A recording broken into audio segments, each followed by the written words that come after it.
Hello and welcome to episode 149 of Tall Guy Talks Travel with Rick Doherty. Of course, I am your host, Rick Doherty. On the show today, I'll be joined by Steven from the YouTube channel A Life in the Parks. His page is full of amazing holiday videos from years gone by at Walt Disney World and Universal Orlando Resort. It's exciting to have him on the podcast to share some of what you can see with your friends and family while you prepare for the holidays.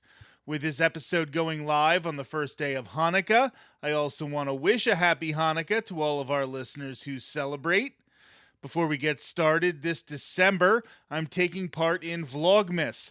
I will have a video, vlog, or podcast on the Tall Guy Talks Travel with Rick Doherty YouTube channel every single day this month.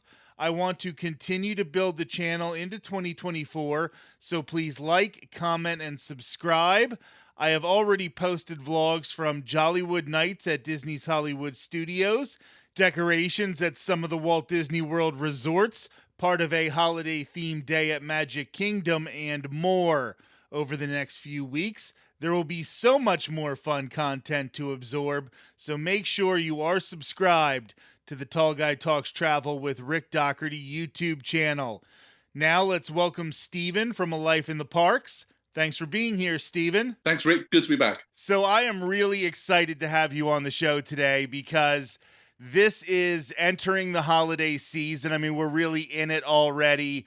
And your site, your YouTube channel, A Life in the Parks, focuses on videos. I mean, you've branched out, and we'll talk about that in a little bit. But the original focus was these old videos that you had from the Walt Disney World parks, Universal parks, and one of the things that you were able to capture through that is some of the old holiday decorations, holiday overlays, and holiday parades from years gone by. Things I think a lot of people who listen to this show, who are fans for decades and decades and decades, are missing. So I really think a lot of people who listen here are going to want to head to A Life in the Parks this holiday season and check out some of this stuff. The first thing I want to talk about here, I watched this last night preparing for this. The Christmas Country Bears at Magic Kingdom. We're going to get a new version of Country Bears coming soon with new songs. So we're already going to be losing what we think is classic, but you've captured something that they haven't done in a number of years. So why don't you talk about this? The Christmas Country Bear show was an absolute highlight of mine. And it was one of those things where I'd heard about it at the time. I've never seen the footage. So, you know, this is pre-YouTube, obviously, when I recorded this back in about 2003. And I was blown away. Like, what an absolutely magical show. And it's one of those things in which I know there's a bit of turnaround between doing the usual show and the Christmas show, but hopefully when they bring the new show, they can then bring back at least a version of the Christmas show, just because I think that it's ideal. It obviously it soaks up a lot of people in that theatre who can watch their show. And I've always liked the Country Bears. It's a bit tongue in cheek, which is quite good. And for Christmas and the holidays, it would be perfect. And even the Country Bears Christmas overlay seemed to have, yes, the tongue-in-cheek, jokey Country Bears, but there was also some traditional holiday music in there. I think it was something, like you said, when you talk about it kind of eating people in the parks, right now, because the show has been the same for so long, there's no holiday overlay and things like that, people don't tend to do it as much now. But I think if you incorporate a new show and then you give it a holiday overlay, give people a reason to specifically do that on days that it's crowded during the holiday season, I really think that would be a good idea, like you said, when they make this change. Yeah. So do you know when it's going to be opening? They said when they're going to have the I don't even think they've said when they're going to close the current version yet. It's sort of kind of up in the air. It's one of those things that Disney said will be happening, but, you know, who knows? It's another don't hold your breath. It's happening, but maybe not soon. So, it'll be interesting. I'll keep an eye on that. It's going to be interesting to see if they just get a new track, like a new audio track, or if they really go in there, fix some of the clicking on some of these animatronics and make it just a little more up to date. But yeah, I mean, I was watching this Christmas overlay to this show and just seeing, the buffalo on the wall with the Santa hat and the antlers that are covered in, Christmas tree lights. It is really, really well done. I know this is a favorite of a lot of people, but this happened in sort of my gap where I wasn't going to the parks, or even if Okay. I wasn't going over the holidays. So I had never seen this until I watched your version. So I was so happy about that. It was funny. See, I remember I've been on sort of Disney sort of forums and boards back in sort of like 25 years ago, and this was such a thing you had to go and see. And I remember when it didn't come back that year, and the uproar that they'd taken something away that was so magical. And Peter said, that they'd seen it and they wanted their kids to see it, and I think there was the hope that it was going to come back at some point, but it just never happened. So, but yeah, fingers crossed for the future. And I know you said like an overlay like this, you have to kind of close the ride down for a little bit. But when you would do that for this ride, I'm assuming you'd want it up by Thanksgiving. So you would be kind of closing it down for a period of time that's not busy in Walt Disney World, like maybe that post Halloween, but pre Thanksgiving time that's not really, really slammed. I think they could do this. I don't think this is a problem, and I think they should look into it with the overlay. Now, something that still does exist at Walt Disney World, I'm actually hoping to get to one in the next couple days over at Epcot for the International Festival of the Holidays, the Candlelight Processional. You have it from a few years back with Edward James Olmos as the host. What year was this, and how many times have you gotten to see the Candlelight Processional? I've seen the Candlelight Processional a few times, but the reason that I recorded, literally, it's about 55 minutes long. The reason I recorded it is that time I was a huge Battlestar Galactica fan, and it was, when you're there, we'd already booked our Disney vacation way in advance because you get really good deals from the UK if you book like 18 months out. They were giving you a lot of free stuff. There was like a Disney dining plan, which was free if you booked 18 months in advance. So you were waiting on those days when it says, this is who it's going to be. And, you're there hoping it's going to be somebody you enjoy. And when I saw it was him, it's like, oh, wow, this is going to be amazing. And truly, I know it's a long video to watch, but just, it is for me, the Candlelight Processional feels like the true meaning of Disney Christmas. Just to see, sort of these famous sort of like music stars or TV stars or whatever, and they're there and they are just reciting, the Christmas story. It's perfect. Yeah, and like you said, you have 53 minutes and 32 seconds of this show. One of the things that I love about your channel is these older videos, you'd think you'd just be catching like 30 seconds here or 40 seconds here. But you really, before any knowledge of YouTube becoming a thing, you were getting whole shows and whole parades. That is incredible. And I did this. I'll be honest with you. When I started to go back to I got that from my dad, as I've probably said to you before. Is that all of my 80s sort of footage was my dad was there, and he'd have this huge camcorder that he was lugging around, and he would like camp out on the Magic Kingdom up by the railroad, and he'd film the parades going past and the fireworks and things like that. And don't get me wrong, the footage at night obviously is not particularly great. It's not high definition, but that's what my dad did. And I just remember doing for the same reason, is that it was something nice to have that we could then reminisce. And at Christmas time is a perfect time. We would go around there and we'd watch our Disney home movies as a kid. Just to reminisce, like back then, going to Disney really was a once in a lifetime experience, maybe a couple of times, whereas, now you've got people that are going from here 3 times a year, 4 times a year, I like it. 3 times a year, in different times. But yeah, when I was younger, and it's just like, I'll just have that recorded so that, if at any time that I want to go and watch that video, I can. And that's why I set my YouTube channel up. I didn't set my YouTube channel up for, bizarrely, a wider audience. Like, if they wanted to see it, that would be great. But I set it up so that I had something easy to go in there and I could scroll through if I wanted to watch an old video. Even as somebody who goes as much to the parks as I go now, like, I might be there once or twice a week at this point because I live so close. But when I go back and look at pictures from when my wife and I went on a vacation, it feels like an entirely different park. Like, the experience just feels so different when you look back at when it was more rare than when you're there all the time.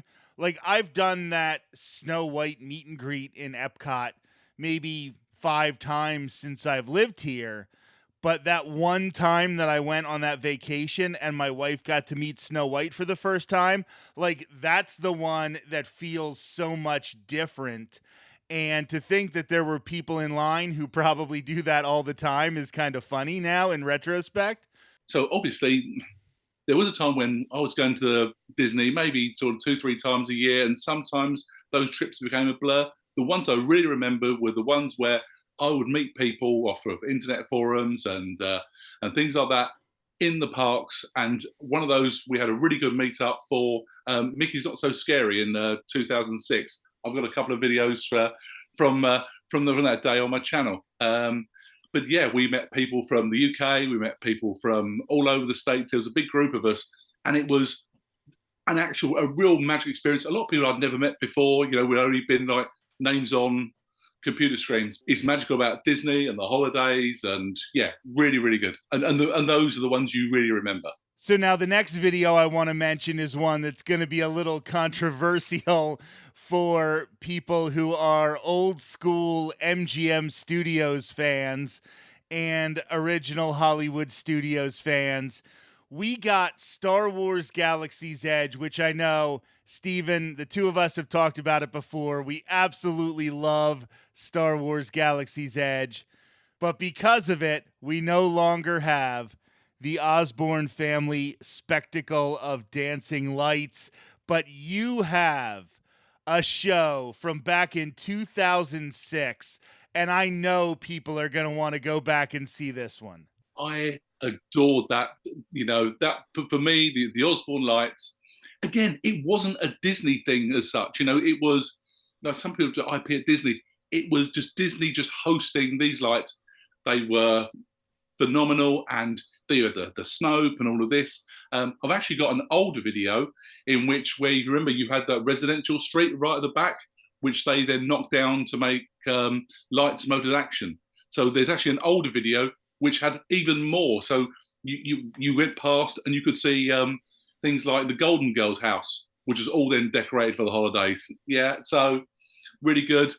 I funnily enough, I was having this conversation only the other day, and there's rumours, I don't know if you know, that the Osborne Lights have been broken up as a collection, and they're not being displayed anywhere anymore.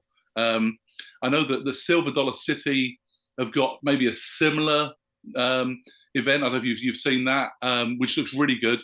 But yeah, I do think it's a shame that Disney couldn't keep it, even if they put the Osborne Lights as you go in through the front of the park and then down towards like the Tower of Terror. You have plenty of space there. You've then got Echo Lake. They had space to keep the Osborne Lights in that park. Yeah, I know a lot of people are definitely upset about that. It was one of those things that was almost ubiquitous with the holiday season for a lot of people, especially locals, because I think they got to go during the holiday season more than vacationers who have to pick maybe, this year we'll go during the holidays, this year we'll go during Halloween, this year we'll go during the summer. But locals got to go every year around the holidays, and they definitely got attached to this, like people do get attached to their local holiday traditions. And also, you remember, they used to have it was like a tunnel of lights as you went through from Future World into World Showcase. Do you remember that? Yes.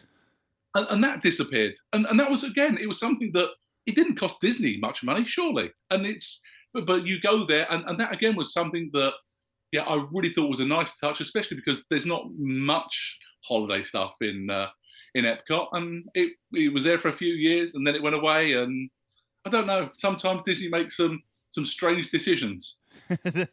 That's the understatement. But if they didn't, I wouldn't have been able to have this podcast for almost 3 years now. So, And have you been to Jollywood Nights or Mickey's Not So Scary, or are you planning on going this year? I will have gone to Jollywood Nights by the time everybody hears this episode of the podcast. I have a video up on the YouTube channel from my night at Jollywood Nights, just as you and I are talking. I have not experienced it yet.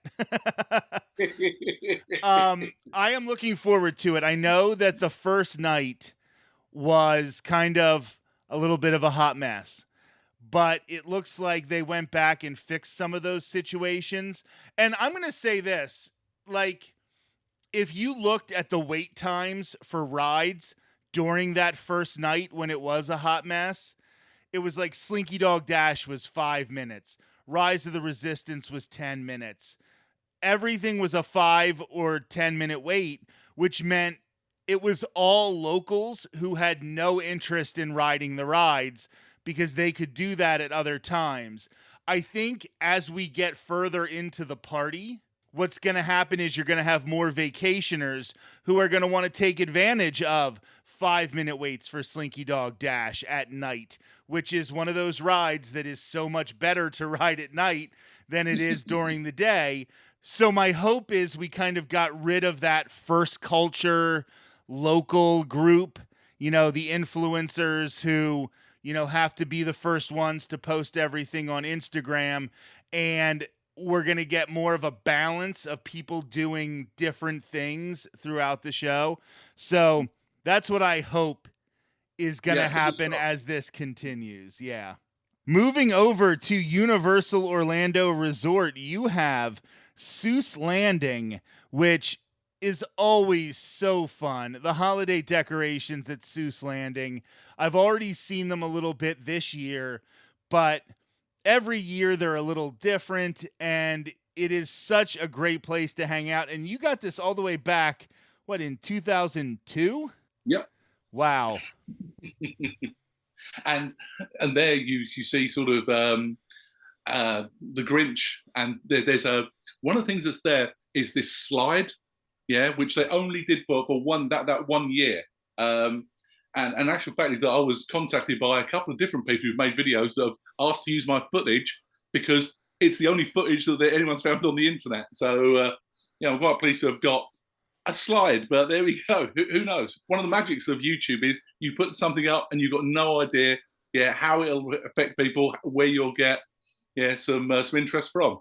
And I do like Universal. I think that Universal, I definitely like the Macy's Holiday Parade there. I think that's a good thing to see. And is another, when I put my Macy's Parade up, which is probably similar sort of type of era, is that a guy replied to me and said that he saw his brother in the parade, who was one of the people that was holding one of the balloons. And it's like, how bizarre is that? Because he knew that that's what his brother had done, and he wanted to see his brother when he was 20 years younger. So, definitely one of the things I enjoy about doing YouTube is people saying that they've seen themselves or their family members in one of my videos. That's amazing. That reminds me, I know you saw it because you commented on it. The person who posted the picture of their family meeting Brer Rabbit, and in the background was George Lucas sitting on a bench. Yeah. What an odd thing to find while looking through your pictures, right?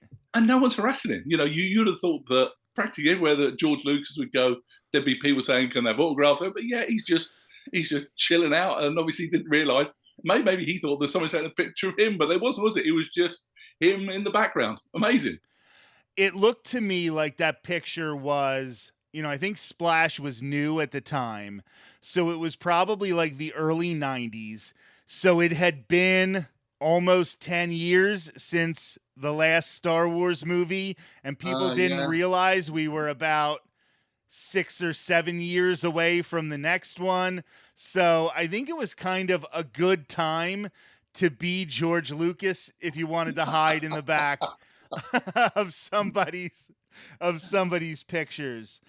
The Hollywood Holiday Dash from 2004 at Hollywood Studios. This is kind of an interesting place to see a parade because it has to be pretty short at Hollywood Studios because they don't have as long of a quote unquote main street. So I enjoy when they do something for the holidays because you don't have to wait there for 20 minutes. Like yours is 12, and I think that's a pretty long one for Hollywood Studios. I've actually got other videos, yeah, and I had like a trash can that I'd always park myself on to record parades, yeah, back then. And what I liked about that parade is that was the first time it had ever been run, ever. Basically, it was a brand new parade. So I wasn't one of these sort of vloggers that had to be there first. I was just in the park, you know. I didn't know there was going to be the first run of this parade because things weren't hyped up like they are now. So, but no, it's a really good parade.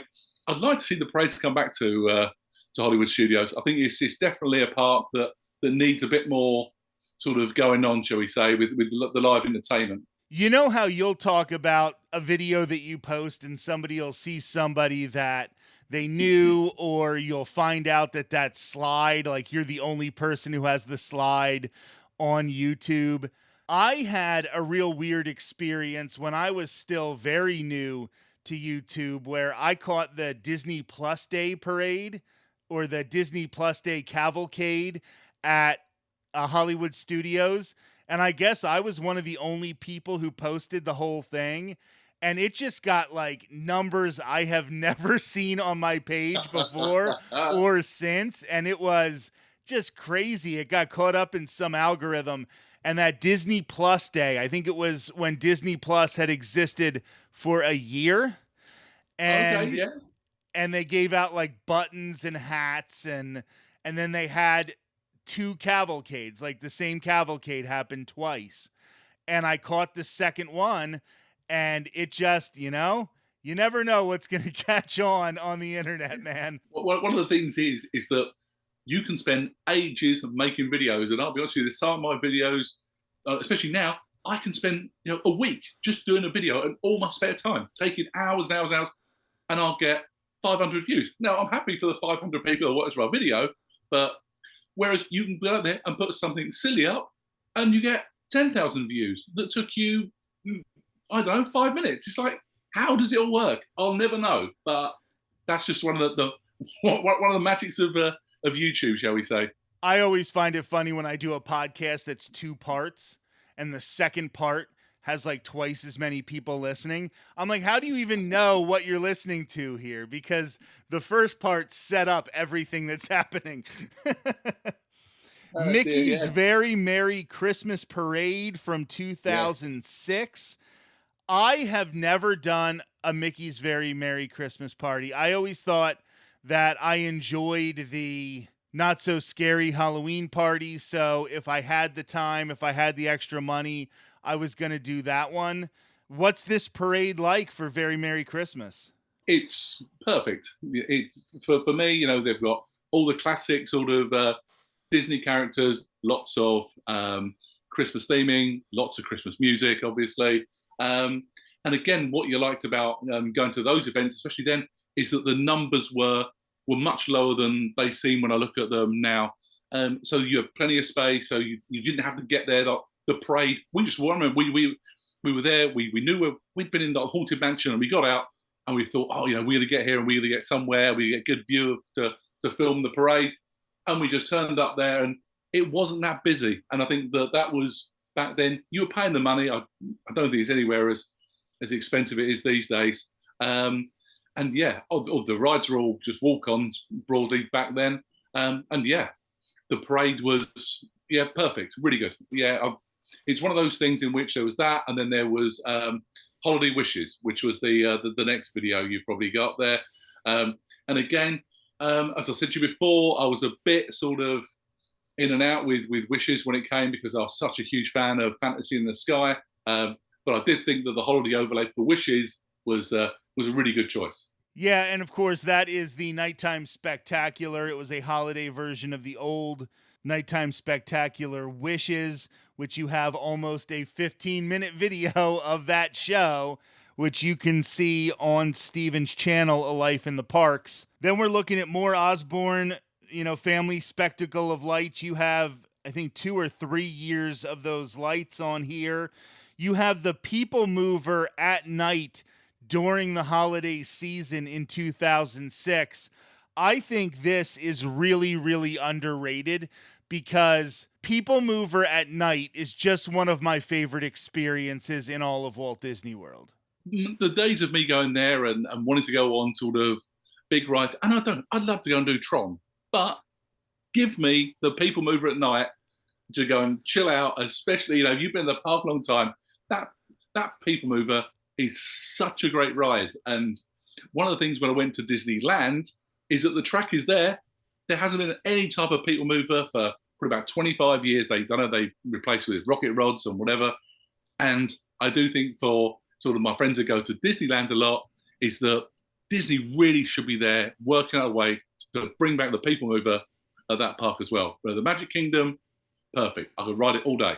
And Cop. Either they have to bring back the People Mover at Disneyland, or they have to get rid of that track that is just reminding you of this thing that's not there. It's like if you kept all of the pictures of you and your ex-girlfriend on vacation, like just reminding you of the heartbreak of not having this thing. You have a full version too of the Great Movie Ride. Now this is getting into some other things that aren't necessarily holiday related. But I know a lot of people love Mickey and Minnie's Runaway Railway. I'm one of them. I love the ride. But if you're longing to go back and see the Great Movie Ride, you can head over to Steven's channel and you can see the whole doggone thing. The things I don't understand, I do struggle with certain things with what Disney do, is that they've got so much space. Yeah, they didn't have to take away a classic ride to give Mickey and Minnie's Runaway Railway. They didn't do that in Disneyland, and Disneyland's a smaller park. It's already crammed in there, and they took away stuff to put that in as a new show building. They didn't have to do that at Hollywood Studios. They could have kept the Great Movie Ride. They could have updated it. There was no reason to take. And for me, that was an opening day attraction. Yeah, that's what the park was. For me, when I went there in 8 weeks after the park opened in '89. And that was the ride that stuck with me.